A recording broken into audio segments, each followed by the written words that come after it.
The Medical School HQ podcast, session number 61. Hey, this is Z-Dog MD, rapper, physician, legendary turntable health revolutionary, and part-time gardener. And you're listening to the Medical School HQ podcast, hosted by the irredeemably awesome Ryan Gray.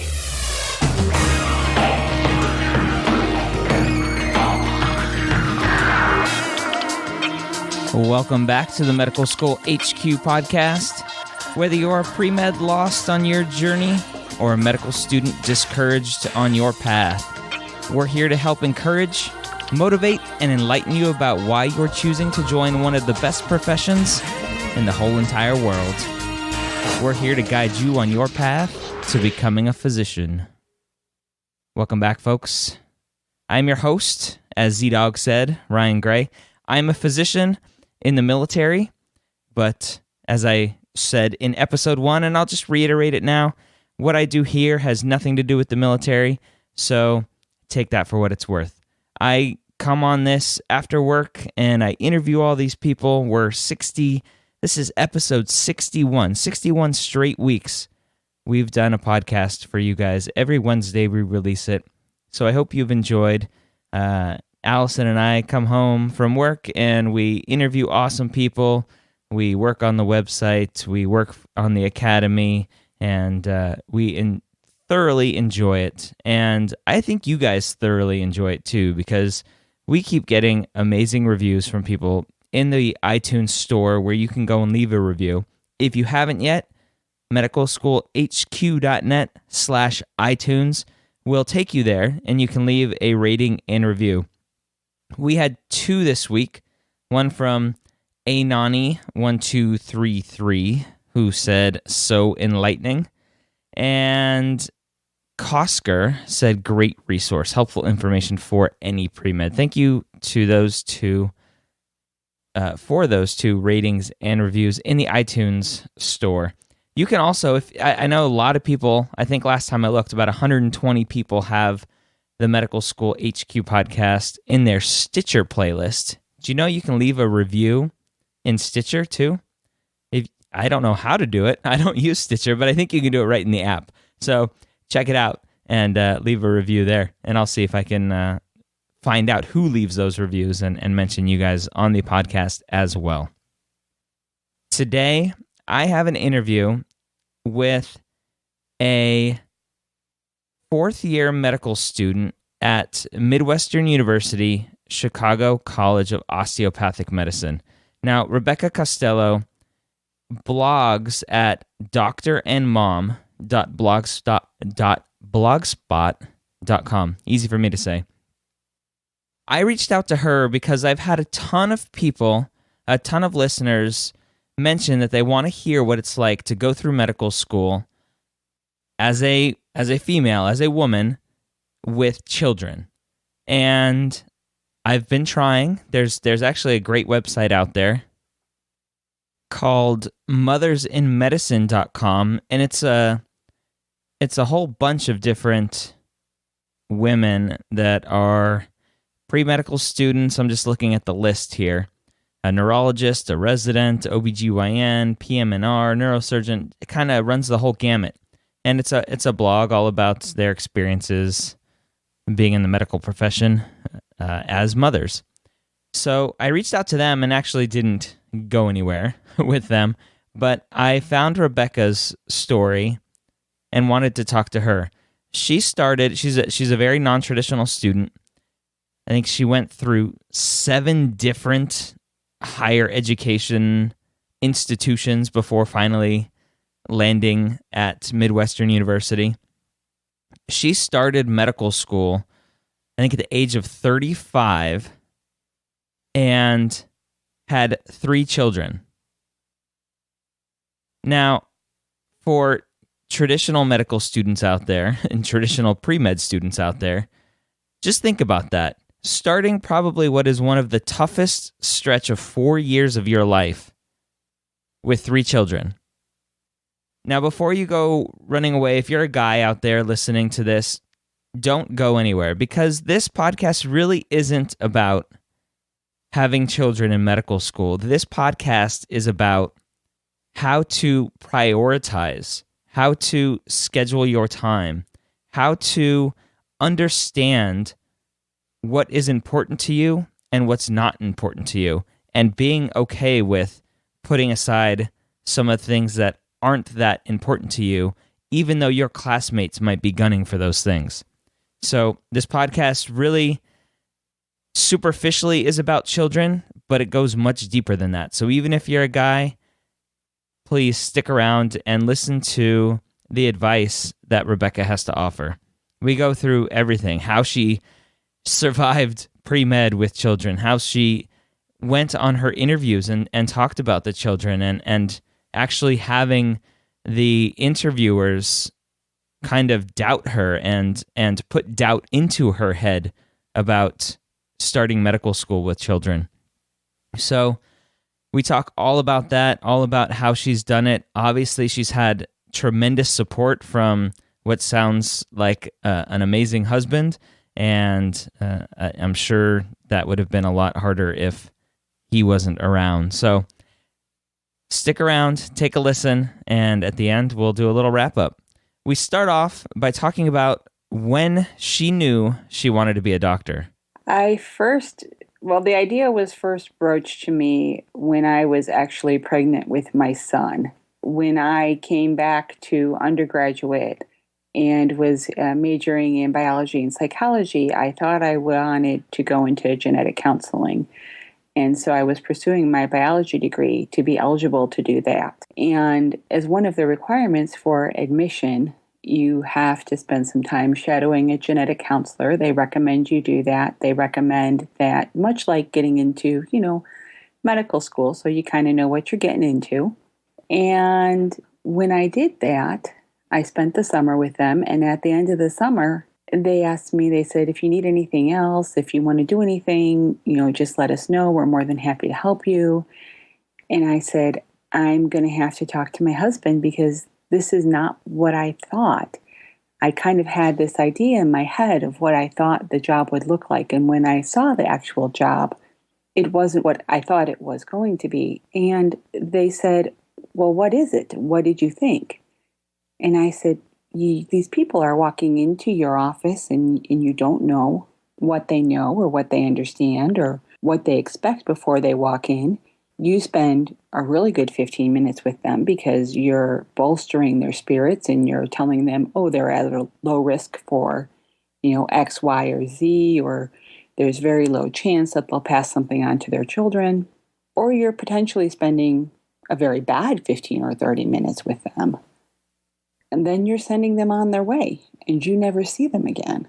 And I knew in my heart that that wasn't what I wanted. I said, I realize that that is part and parcel of being in the healthcare field. We all have those 15 minutes. But I knew in my heart that I wanted more. I wanted to be there before those 15 minutes happened. I wanted to be there after those 15 minutes happened. I wanted to be there for all of it, not just some of it. And that's when they first told me that they thought I should look into being a physician. And I revolted for 2 years. I want to stop you there for a second because I think what you just said there, and this kind of has nothing to do with the conversation that I want to have with you, but what you just said there is exactly the reason why medical schools want applicants to shadow a physician and get clinical experience before starting medical school, because you have to know what it's like. And obviously your experience was in the realm of being a genetic counselor, but it's the same thing shadowing a physician and figuring out what it's like to be a doctor.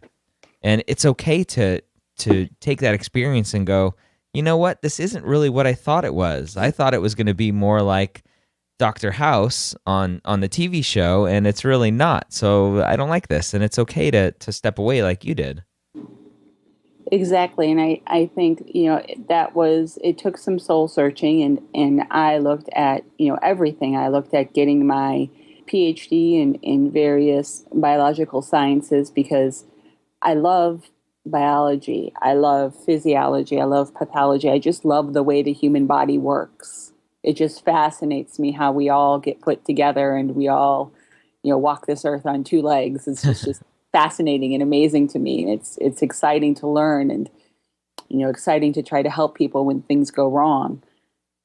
Yeah. And at the same time, I knew I couldn't be in a lab 24/7 a day, because I am nothing if but not a people person. And I need to be around people and helping people and working with people. And so getting my PhD didn't work.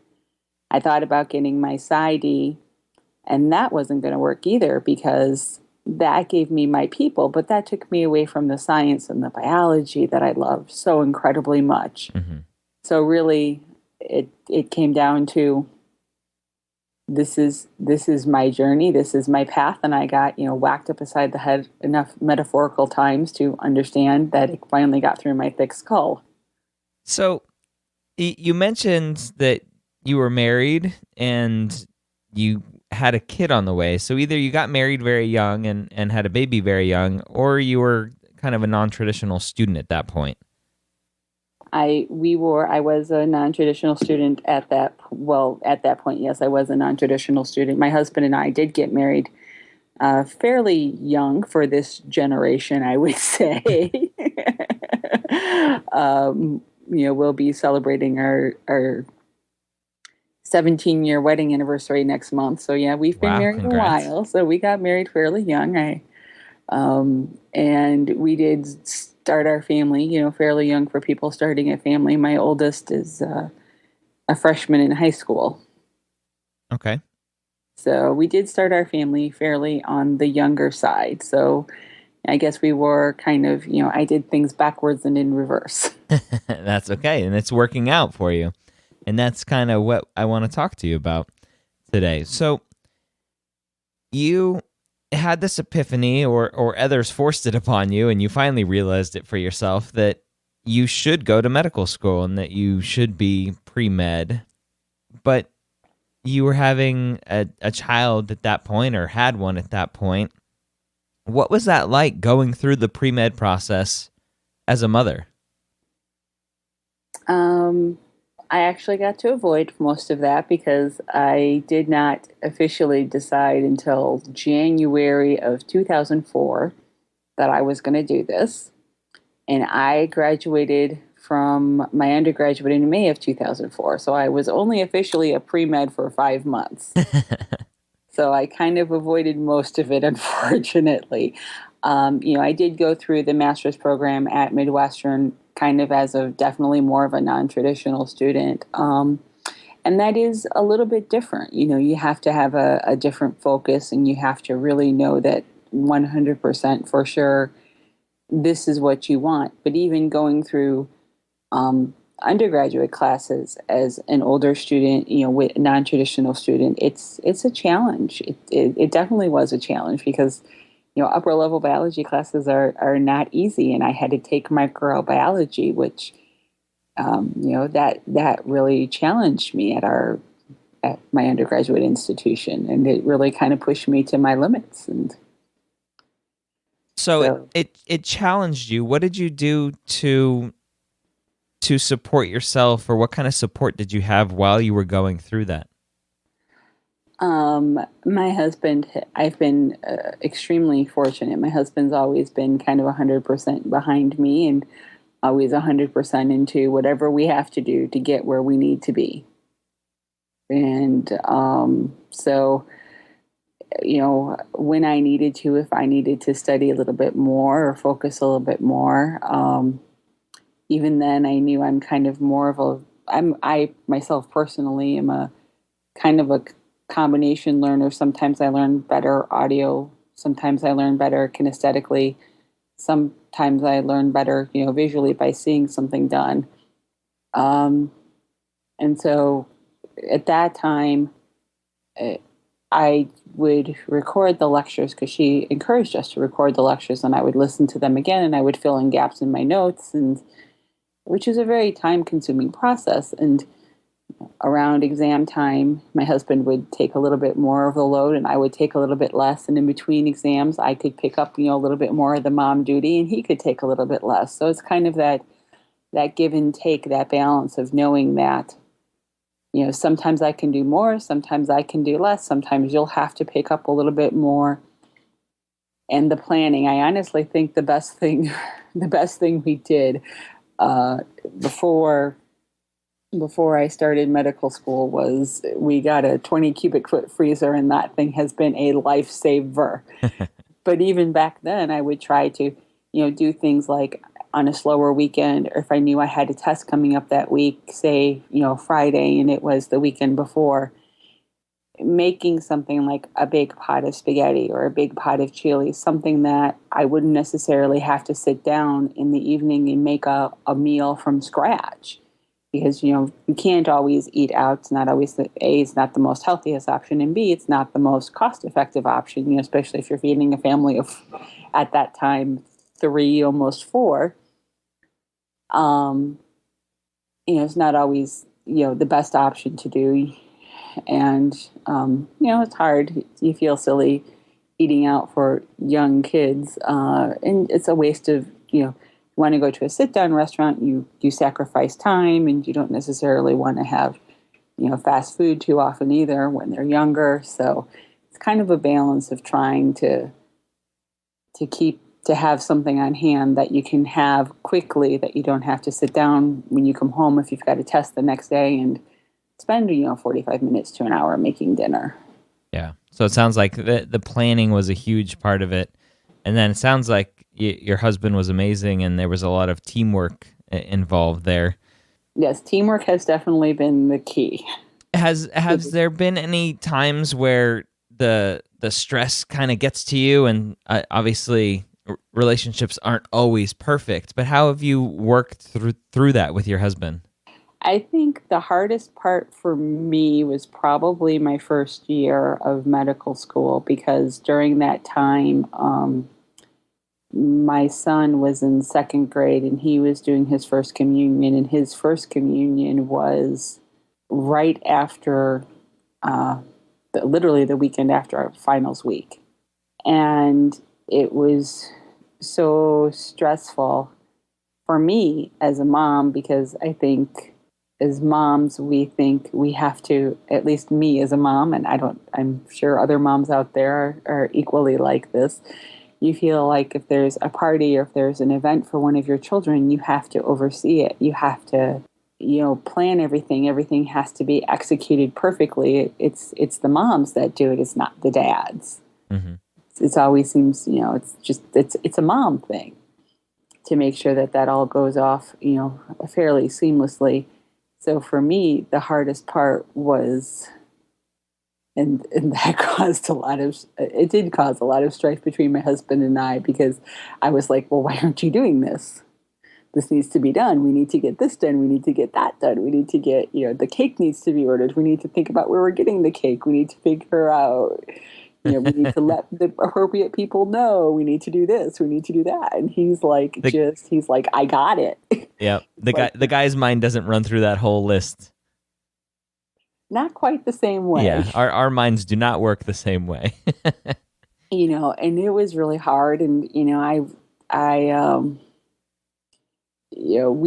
we talked about it, and I had to kind of work through that on myself, and with, the help of others, realizing that it was okay. He would still have his first communion. I would still be there. The cake may not be the cake I ordered. It may not be the afternoon I envisioned, but the important thing is that I was going to be there. And it would all be okay. So I think that was the hardest part for me first year, was just learning to let go, that I couldn't micromanage every little microsecond all the time, because I just couldn't. Yeah. Well, let's talk about that. So you kind of jumped ahead into medical school, and that's good. How did you prioritize your time as a pre-med and in medical school? Obviously, we all hear the analogy of drinking from a fire hydrant, and medical school is just unlike anything else you've ever experienced before. So you start medical school, obviously a non-traditional student with, I think, 3 kids starting medical school. And if I'm not mistaken, the only person in your medical school that had children. At that time, yes. Yeah. How did you prioritize time? I made use of every spare second of my day. Literally. So we would have 10 minutes between classes. Usually we did not have to switch locations because all of our first year classes were, for the most part, in the same lecture hall. Other people would get up, stretch, go to the bathroom. I would try to not do that if I didn't have to. Instead, I would take those 10 minutes. I would make sure I either A, caught up with the lecturer that was leaving if I had any remaining questions that I needed answered, of something that I just wasn't understanding. B, caught up with the professor who was coming in to kind of touch base and say, at least give them a heads up, because I know they're uploading lectures and everything, saying, hey, I want to catch up with you after lecture because I need to ask you a question about X, Y, or Z. So they at least knew I wanted to touch base with them and would hang around and not rush off to the next lecture. Or C, I would be just kind of perusing through our note packets that our school gave out, just to kind of get a picture in my mind for how the lecture was going to flow. Because for me, I think that was crucial to kind of know where we were going as we were covering topics. During lunch, I would study. If I got there early, because traffic was wonderful that morning, which, in Chicago, it's, that's not always a guarantee in Chicago area.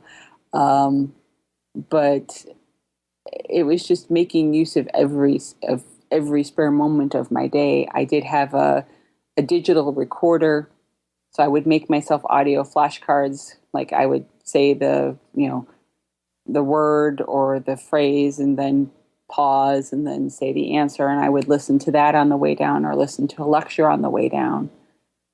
So it was just every moment of time, because when I came home after school, I wanted that time when I came home, before dinner, during dinner, and after dinner, I wanted to be able to be there and be present and be with my family so we could have dinner together as a family. That was an absolute priority for me. That was something that I felt was important, and that was something that I felt we needed to do as a family to be able to maintain our sense of family, throughout the first couple of years. All throughout undergraduate, ever since my oldest daughter was very young, we've always kind of had a tradition of having lunch together on the weekends. And that was something that we felt was equally important. So we always try to make sure, and we even still do it today, we try to take either Saturday or Sunday and just have that time. Everything else goes up. And just to reconnect as a family and talk about our weeks, listen to the kids, what's happening with them in school, anything exciting going on in their life, any big projects they've got coming up, and just kind of talk about the week ahead. Okay, you've got this Thursday, that means we need to do this, and, just kind of plan the week ahead. And it's just kind of our time together as a family. And we try to keep that sacred. And it meant that I often wouldn't study until after the kids were to bed at night. And then I wouldn't go to bed until 11:30 myself, and get up in the morning and do it all over again. So I know as a medical student and as a pre-med, my mind was constantly on studying, and if I wasn't studying, it was on the fact that I was anxious that I wasn't studying and I was getting behind. How do you think you did that, or you think just having that family was grounding for you? I think my family was grounding for me, because when I came in, when I knew I was doing this, and the master's program gave me a kind of a feel for what it was going to take, to a lesser extent, obviously. But I kind of knew what I was getting into. I didn't really know, but I kind of knew. But I just think that for us, we knew family time was crucial, vital, and key, and we wanted to try to keep, their lives as sane as humanly possible. But at the same time, we didn't want to limit their lives. So we did things like we tried to limit their involvement to one thing per season instead of being in 6 different activities. Okay, we're going to pick one thing, and You can't do soccer and baseball in the spring. It needs to be soccer or baseball, because both is too much, one or the other. And that helps a lot. And then also we, tried to limit, I guess I am both blessed and cursed, and a lot of my extended family lives very close by. And so they like to have impromptu get-togethers, but we made it very clear that we would not be making any impromptu get-togethers unless it was you will be disowned if you do not come. Yeah. And I think the other thing that really helped and is probably the biggest thing is I have a friend in the neighborhood that I met through co-teaching a religious education class at our church, and our children are about the same age, so they get along. So sometimes they hang out, after school. So that's helpful because they can get together and blow off some steam, and I can have a little bit of quiet time. And I think the other biggest secret to my success is we currently live less than 3/4 of a mile away from my parents, and I am an only child, which means I am the mother to their only 3 grandchildren. So that probably helps a ton. That helps a ton. But it's not to say that it's necessary. I mean, if you have a good, solid support network in, husband and neighborhood and church and community and friends in your neighborhood, if you're not near your family, I think it can definitely still be done. But I think it's absolutely crucial. You need a good support network behind you. And I think for me, I didn't necessarily want to be at the top of my class because I knew I didn't necessarily want to do surgery. I knew that. That was the only thing I knew starting medical school. Surgery was not for me. I am a klutz. I embrace my klutziness, but surgery was not for me. I admire those who can, but it was not my calling. And I just feel like that I was okay. I was going to do as good as I could do, and I was okay with whatever that looked like. If that meant that I got an 82 instead of a 92, that was okay, because it meant I got to spend time with my family. I was not willing to sacrifice my family time and spending time with my kids and sitting down and tucking them in and, doing their homework with them, just little things, because I wanted to be there for those small moments as much as I could. Yeah. And I knew when residency hit, I wasn't going to be able to have much of those moments. And I wanted to cherish those moments while I could. Yeah. While they were still little. I think you make a good point with your mindset. You went in knowing that there's only 24 hours in a day and everybody has the same amount of time, and that your time is going to be a little bit different than the younger student that doesn't have a family, doesn't have a significant other, doesn't have kids, and their main priority is being number one in the class or as close to number one as they can get. And that's okay too. Your priority was just different, and you were okay with that. And as long as you go in with that mindset and know what your goals are, then you can be okay. And that's what you just said. You were going to be okay. Exactly. I knew it would be, I would be okay. And I think, we started off, and when we started off, we definitely didn't do as much. I definitely studied a little bit, focused more on my studying than my family.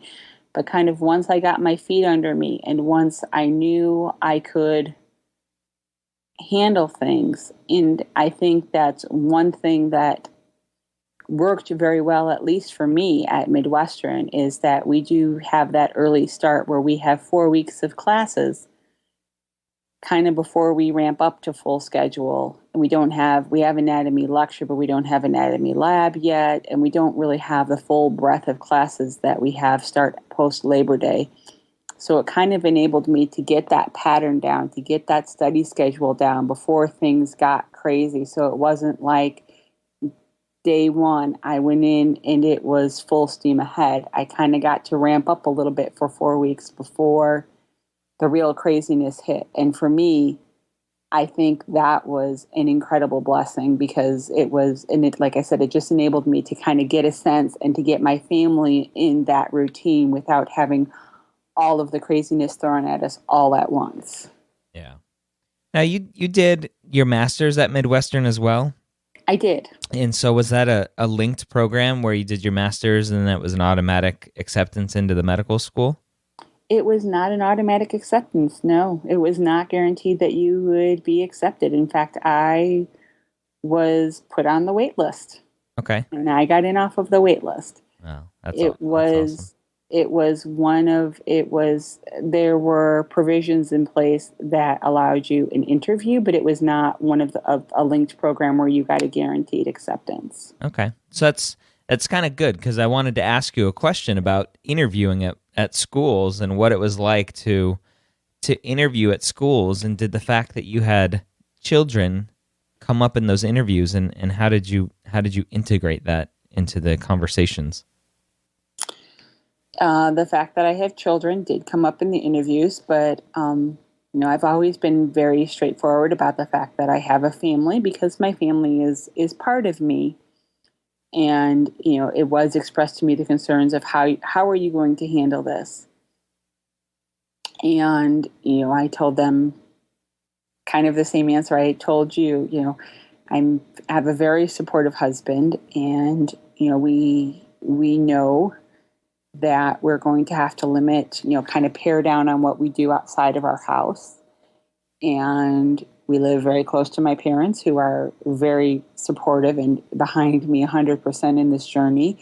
And we also have friends in the neighborhood. And so it's going to be, it wasn't necessarily one thing, and we weren't quite sure how the pieces were going to fit together, but we knew the pieces were there. If that makes any sense. No, that makes total sense. And the schools kind of took it in stride, do you think, and accepted your answer? Sometimes yes, and sometimes no.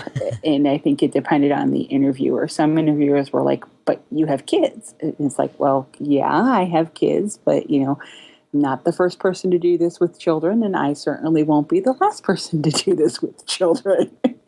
Do you think was there a difference, and I don't know if you can think back this far, was there a difference maybe between a male and a female interviewer?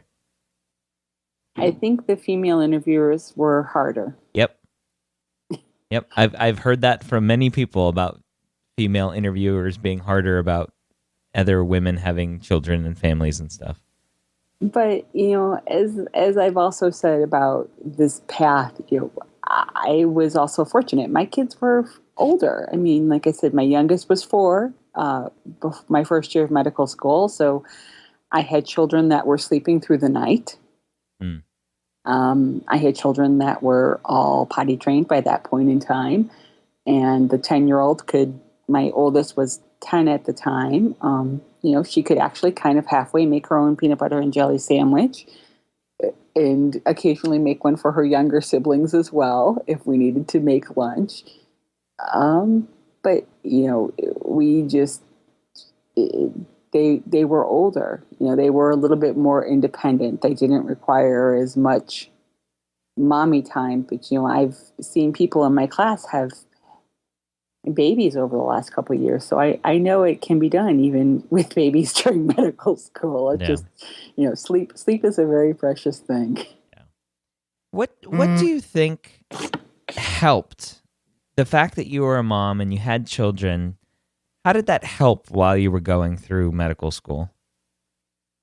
I think it's just like, for me, my family was that ground. And I think it helped me understand that there's a bigger picture out there, and there's more than the next exam, and there's more than the grade. It wasn't about that for me. It was about my kids, and it was about my family. And it was kind of about me, in a sense, showing them that it's never too late to go back and do something if it's really, truly what you want to do. Okay. So it gave you some perspective. I think it did, and it just gave me a little bit of I had worked for a while, so I had kind of that real world experience out in the working world. So I think it just gave me a different perspective than most of my classmates, in knowing that it wasn't necessarily all about me. Yeah. It was about more than me. Rebekah, what's the best piece of advice that you could give somebody that is a pre-med right now, or a medical student listening to this, on the verge of having a baby and freaking out that they're going to have to give up their dream of becoming a doctor? Don't let anybody tell you it can't be done. No, I think be okay with letting go of the little things. Don't worry about micromanaging, because even if you don't do it, it will be okay. Large freezers and crock pots are your friends. Family always comes first. And I think, just in general, not just anybody with a baby, but I think it was a little bit easier for me to do this than others. You're going to hear a ton of people give you advice over what will work and what won't work, and what will work and what won't work. And all I can say is don't listen to them, because you and only you know what study skills work for you, and what methods work for you, and what organizational skills work for you. Because if you're doing this with kids, you need to be super duper organized. I am a paper and pencil person myself. I have not yet converted to electronic organizers, and I know that's coming, and I dread it with a passion. But do what works, and be flexible, and be willing to change. I think that's the most important thing, is just be flexible, because life happens. Whether or not you want it to happen, life will happen. That's great advice. Rebekah, what are you going into? I am doing family medicine. Seems like that fits you perfectly. That's what I keep being told. That's great. Where can people find your blog?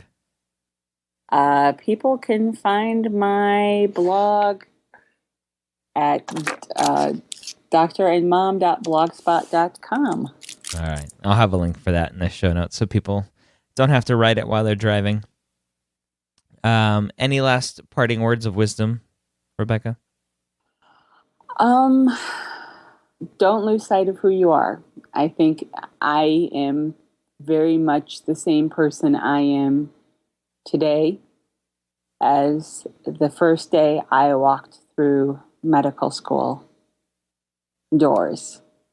I have not let the process change me. Don't let it change you. Keep who you are. And that's perfect advice for everybody, male, female, child, no child. I think the process has a tendency to change people. So I think that's great advice. Yeah, I think part of that is just, like I said, keeping a sense of those priorities and what is truly important to you, and knowing if you have a sense of those priorities and what's important to you, everything else will work out. It will be okay. I promise it will be okay. All right, folks. I told you that was a lot of information, a lot of awesome stuff to use to help prioritize, to help understand what is important to you, and understand that there is enough time in the day if you schedule it out and you understand what you're doing each and every day. So thank you, Rebekah, for coming on the show and talking to us and sharing your story. I hope this helps a lot of people out there. I know it will. If you want to thank Rebekah, come on the show notes, medicalschoolhq.net/61 as in episode 61, and leave a comment for Rebekah, and we'll have her check that out as well. You can go check out her blog. She is at drandmom.blogspot.com, and go check out what she's writing about. Her last post is all about, looks like away rotations, getting ready for her residency, interviews and applications. So go there, say hello. You can say hi to us on Twitter. We're at Medical School HQ. If you have any questions or any comments that you want us to play here on the podcast, go to medicalschoolhq.net/feedback, and we will do that. I do want to mention that this podcast is brought to you by the Academy at the medical school headquarters, an online membership site helping you through the pre-med process with live monthly video question and answer sessions, monthly live webinars covering everything from the MCAT to financial aid to shadowing. You cannot afford not to join. Start off your new year right by investing in your future and join the Academy. Go check it out at jointheacademy.net. Folks, I hope today's information will help better guide you on your path to becoming a physician, and I hope to see you next time here at the Medical School Headquarters.